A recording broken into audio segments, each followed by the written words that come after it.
आज का class start करेंगे। आज का क्लास होगा पाचन एंजाइम। क्या होगा? डाइजेशन एंजाइम्स होगा। तो सबसे पहला है ग्रंथि रस। ये रहा आपका ग्रंथि, और ये रहा एंजाइम, ये रहा भोज्य पदार्थ, ये रहा प्रतिक्रिया के बाद। उसके बाद क्या बनता है? तो सबसे पहले लार ग्रंथि। लार ग्रंथि में दो एंजाइम पाया जाता है। सबसे पहला होता है टाइलिन, और भोज्य पदार्थ क्या है? मंड है, स्टार्च है। क्या बन जाता है प्रतिक्रिया के बाद? माल्टोज बनता है। दूसरा क्या है? माल्टेज। भोज्य पदार्थ माल्टोज। माल्टोज के बाद क्या बनता है? ग्लूकोज बनता है प्रतिक्रिया के बाद। फिर आता है आपका जठर रस।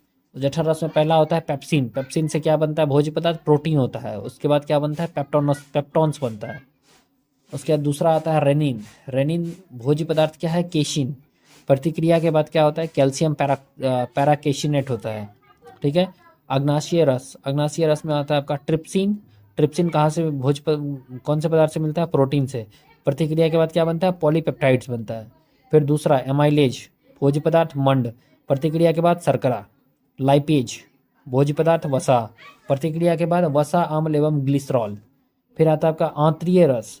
आंतरीय रस में पहला आता है इरेप्सिन, प्रोटीन, एमिनो अम्ल। दूसरा आता है माल्टेज, माल्टोज, ग्लूकोज।